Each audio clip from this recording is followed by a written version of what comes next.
So indeed, the objective of this part of the presentation is to spend a few minutes, let's say spend 20 minutes, in order to make sure that the registration itself, and that's step 4 on the slide, that only takes 5 minutes. So the idea of the presentation is that we give a word of explanation on how to prepare to make sure that registration takes you just a few minutes. And for that, the obligations, Stefan already summarized them, the 3 obligations of NIS2, or the 3 main obligations: registration, security measures, and incident notifications.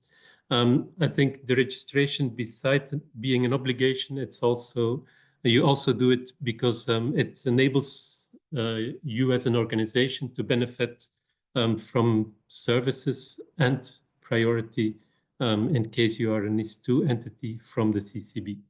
We come back to that at the end of the presentation.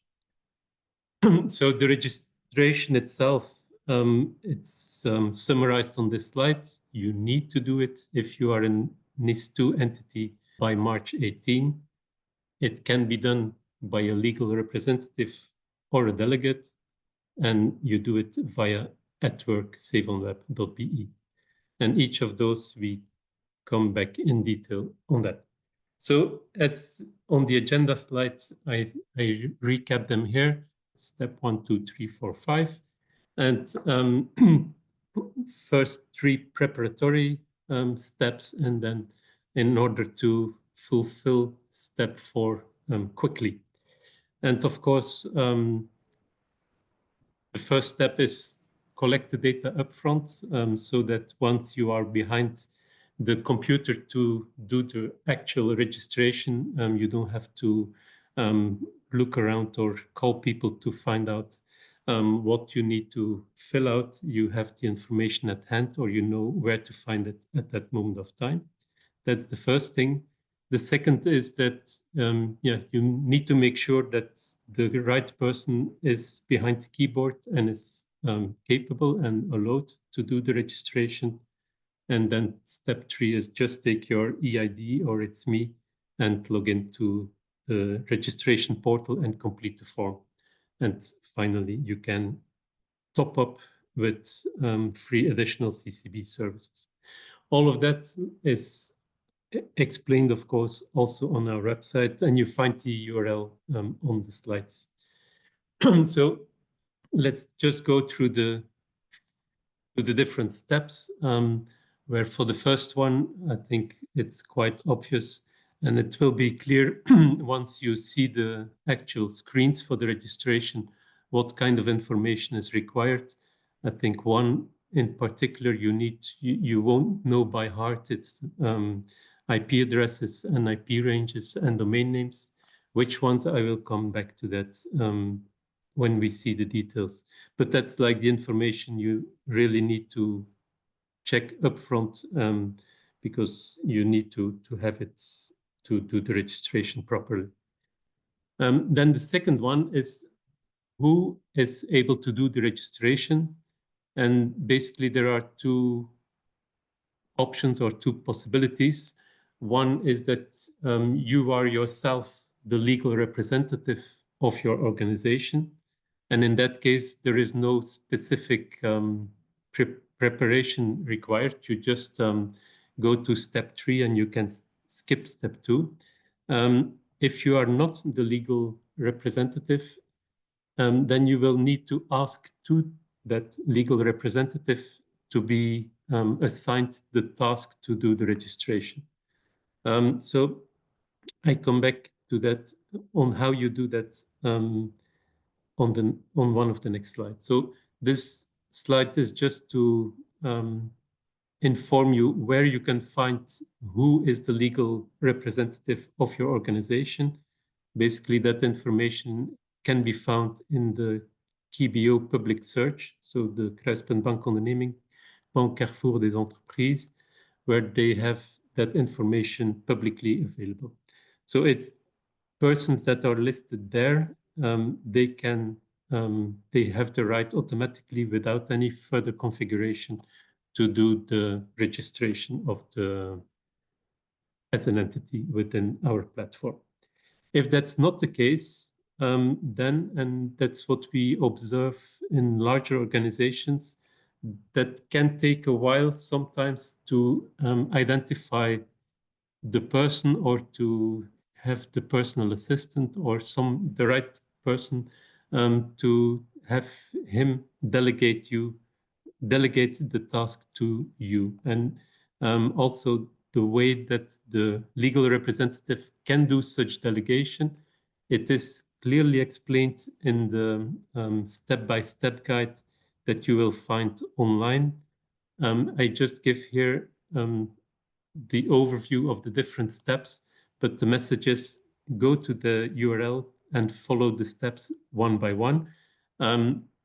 So you go to the My eGov role management, and then you select manage the role assignment via national number. And that's quite powerful tool where basically you have the possibility to enter so as a legal representative, you have the possibility to enter the national number of the person you want to delegate the task of registering the entity.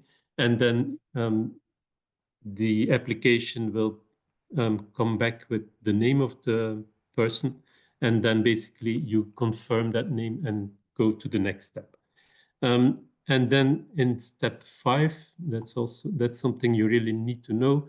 The name of the application that you assign to that person, it's called CCB Safeonweb at Work Edit role.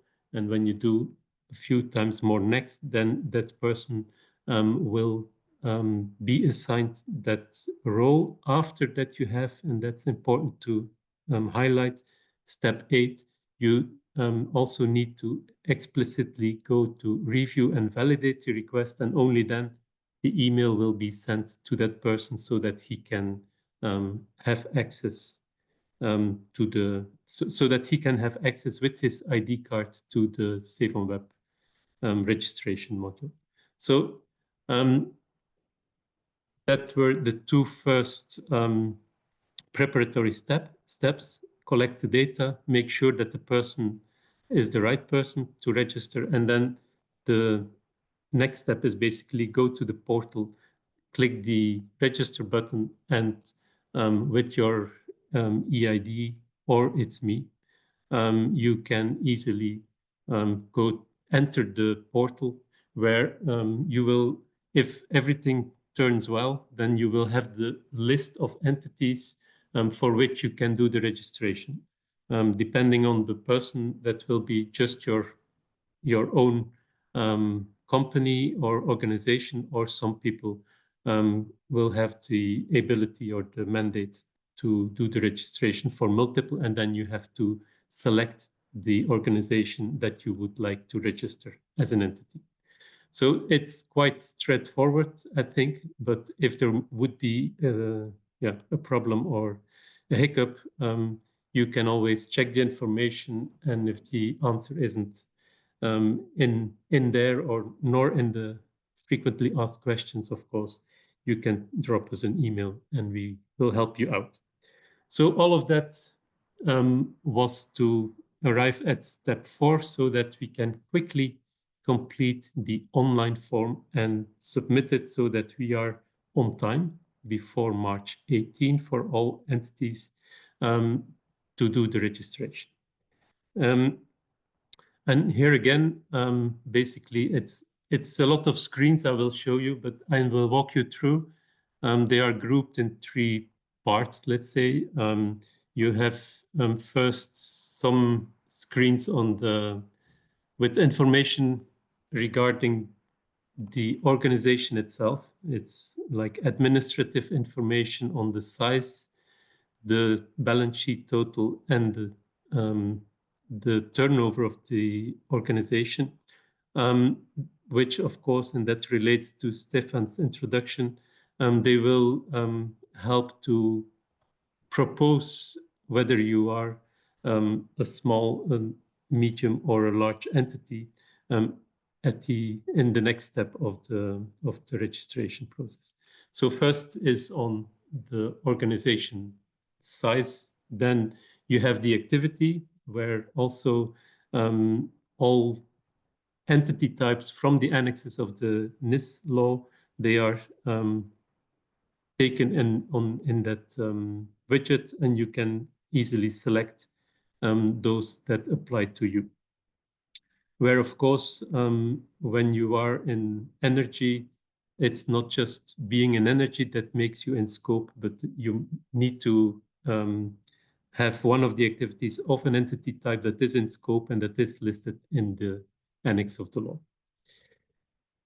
So the second screen here is also with terminology that Stefan mentioned already.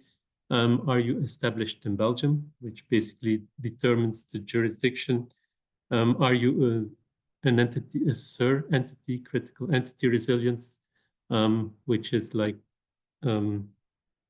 it will be a minority in general. The most of you won't be a SIR entity.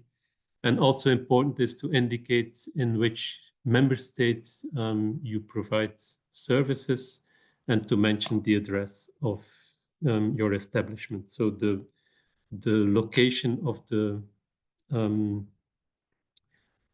of your company or organization in Belgium. And based on those two blocks of information on your activity and on your size, the portal will suggest, in this case, the suggestion is that you are important entity. And as a general rule, you will also confirm and you will do the declaration to confirm that you are indeed an important entity. So the example here might be a bit misleading. It's what shouldn't happen, but it's just to make clear that it is your responsibility to do the declaration. So we do a suggestion, and it's your responsibility to declare that you are indeed an important or essential entity. Also, if you decide to declare that you are out of scope, even if we suggested that you are essential, it is your responsibility. And in case of later issues, you should make sure that you make the right and correct choice over there. So that's the first step on who am I, what's the organization like. And then the next part is on contact information, where basically we have three types of information. And I will show the widgets also on the next slide. The first block of information are email addresses that we will use for additional services, free services like cyber threat alert, quick scan report. So email addresses that we will use to send reports, cyber threat intelligence reports regarding your organization and to your organization. Then the second, it's a representative contact that's mainly for administrative purposes. In case there is an upgrade of the application, or there is a recent case that we have, for example, is that when we launched the platform, one field was not mandatory. In the meantime, it has become mandatory, and those entities that didn't fill the field at the start, they got an email to urge them to complete the data of their entity. So it's the second one is like an administrative email address and contact information. And then the third one, it's called the technical contact. It's the person that CCB will reach out in case we want to contact you as an organization because of an incident, because of a threat, or other reason. So to get in touch with the organization, like the contact person. So on this slide, each of those widgets are shown. So the first one is for the reports. The second one, and the second one, it's with a mandatory email address, is the administrative email address. And then third, which is optional, it's the contact person of the technical manager. So that's the second part. So also that when you know the organization, you know the persons, that's taking you like less than a minute or a few minutes to fill out this second block.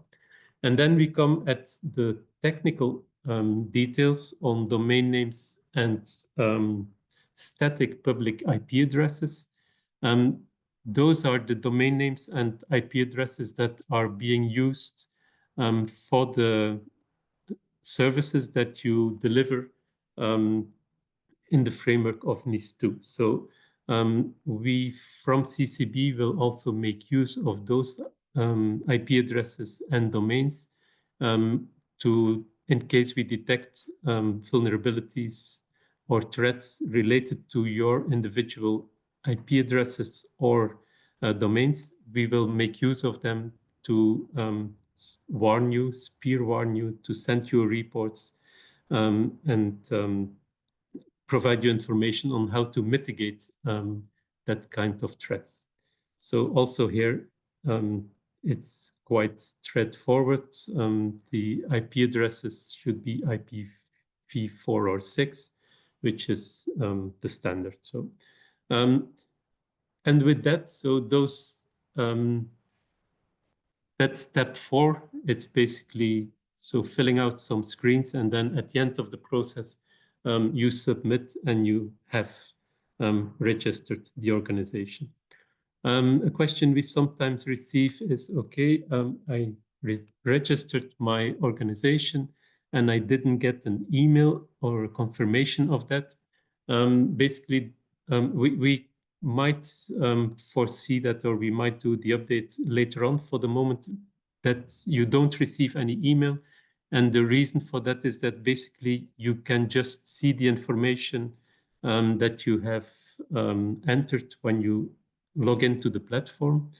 In certain cases, you need, or certain organizations need like a proof that they have registered, or an employee wants to prove towards his boss that he indeed did the registration. In that case, you can send us an email and we can provide a kind of proof or a certificate that it has indeed been registered.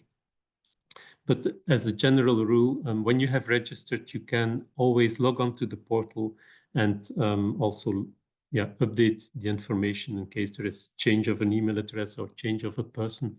You can do that online at any moment. So that is the so-called mandatory registration process by March 18. And then, of course, we on that same platform, you can also register for additional CCB services, which are, of course, free. That's why we are paying taxes for, to make sure that your organization is well protected and better protected.